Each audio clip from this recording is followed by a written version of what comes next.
Hi, Jordan. How are you? Hi, Mike. I'm great. How are you today? I'm very well, thank you. So let's start off with the easiest question of all. Tell us a little bit about Horse Camp and your role in it.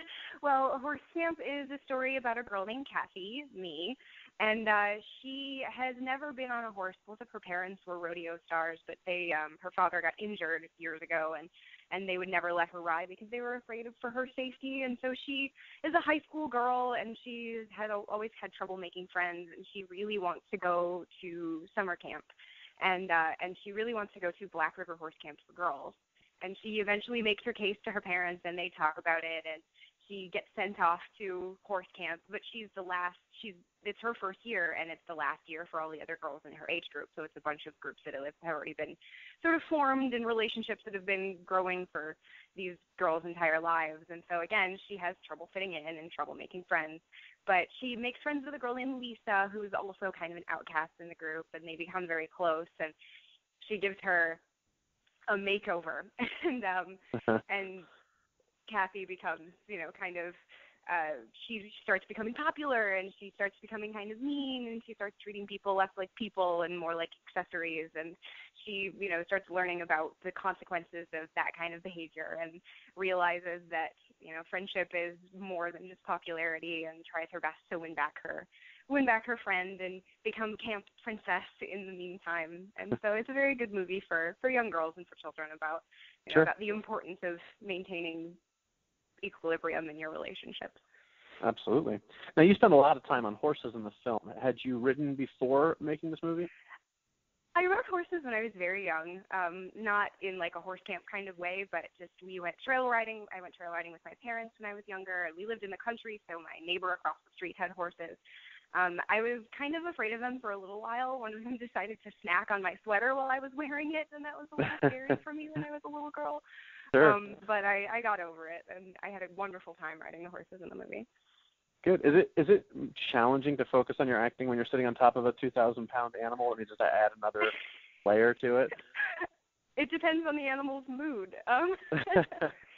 There were a couple of scenes where there was a scene between me and Rachel, the girl who plays Lisa, and we were supposed to be on our horses riding together, and we were having a fight. And the horses that had been sort of given to us, we had been riding them for, probably 2 weeks by the time we had gotten to this scene, and that was when we found out that our horses didn't like each other. Oh. And so that scene became kind of terrifying to film while we're trying to ride the horses together. And one of them actually threw Rachel off of it, and she twisted her ankle. Oh, boy. Yeah, so she had a lot more to work with her character and the sort of fear of horses and the resentment and all of that. Right. But it was, so sometimes it was challenging, and sometimes it was easy. They would be, like, sometimes you'd feel like you and your horse were like one being. And then sometimes it was like you were fighting to get him to stay in the same spot or to keep his head up, or right. Sometimes they can be very stubborn. I bet. Now, Dean Cain plays your dad in the movie. What was that like getting to work with him? It was definitely intimidating at first.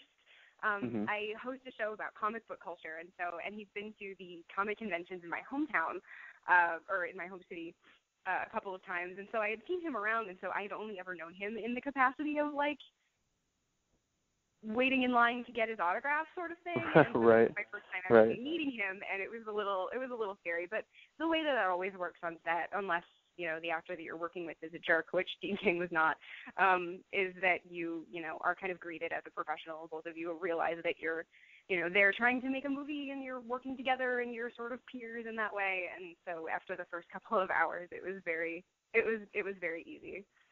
Good. Now, speaking of intimidating co-stars, you got to work with Tom Cruise in Jack Reacher. So, what was that like, working with one of the biggest movie stars in the world? Very scary. But again, like, super nice, very professional. And so we spent a little time, I think it was like an hour, maybe 45 minutes, just like passing change to one another over a counter, because that was, my scene in that movie was very small. Right. But yeah, he came up and introduced himself, and I'm Tom Cruise. I was like, yeah, I know, hi. Right. And so it's very scary when you're working with someone who has such a strong reputation as a perfectionist and as a professional. And Right. you want to do your best. You want to show yourself as a good actor, and you don't want to get all fangirly and blushy. And it's an important thing to sort of maintain. He would do this thing where, like, because if you're in a room with someone who's famous, your eyes kind of drift toward them all the time. Like, even if you're not paying attention, if you're just kind of waiting. And so I would be like, oh, wow, look, it's Tom Cruise. And he would catch you looking at him and, like, make eye contact and do this, like, smile and sort of head wiggle, like, dazzle you. And it would always make you just like, oh, and I would blush and look away. That's it was funny. a little embarrassing. I'm sure he's used to it. So you've had a very busy couple of years, and it looks like 2015 is going to continue to be busy. What do you do in your off time, if you have any? I do have some downtime. I'm actually taking a class at the University of Cincinnati. I live in beautiful Cincy, Ohio. I shoot I host a show about comic book culture called Comics Continuum that airs in a couple of markets in the Midwest, and we are also online, so we stream our episodes too, but we're a real TV show. And I audition. I occasionally sing in a band. I do a lot of art. I draw. With a lot of my time, I read, I play video games, I spend a lot of time in front of a television. Sure. Trying to catch up on all of the good shows, and The Walking Dead this season is not as good as I hoped it would be. But yeah, I try to keep busy. I'm working with a couple of people right now to produce a sort of a fan film kind of thing. So I have one of my friends is doing the writing, and I'm kind of their comic book consultant on it. Right. That's cool. You just try to find work for yourself. You try to keep busy. Sure. So I have what I like to call the IMDb question. It's a little bit silly. Are you game for silliness? Totally. Okay. So according to IMDb, you have played roles titled The Woman, Concession Girl, and Sarisha's Friend. Which one of those would you say has been the most instrumental to your career? Honestly, I think Concession Girl is really my triumph artistically. I can see that. Honestly though, making that movie, even if it was just a couple of minutes on screen, that was the first time that I was working with a really big star who made me feel very comfortable. And so for a couple of minutes of filming, it was kind of a little bit of a game changer. I mean, it goes to show you that every little role you take is always a learning experience, and so that's why don't turn your nose up at The Woman or Concession Girl, because sometimes that can make a big difference, especially if you're me and do you want to be in this movie? Yes, the answer is always yes. I would like to. Right. I would like to work. Thank you. Right. So finally, what else do you have coming up that fans can look forward to? Well, I have a movie that definitely isn't in the target demographic for horse camp. It's for certainly for adults, called Saugatuck Cures, that should be coming out on DVD soon.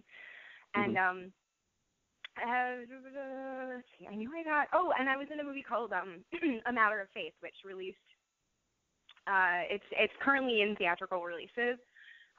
So we had our premiere in October, but like it just came to Dayton. I think it was in Royal Oak in Michigan in January, and I think it was it had its California opening like last month, and so it's got some more coming up. They're spreading out the theatrical release over a huge amount of time. But that's also it's a Christian movie, and it's about a girl who goes off to college and has sort of her family values tested, and it's another sort of kind of horse campy vein of growing up and maintaining your priorities, maybe for a little bit of an older crowd.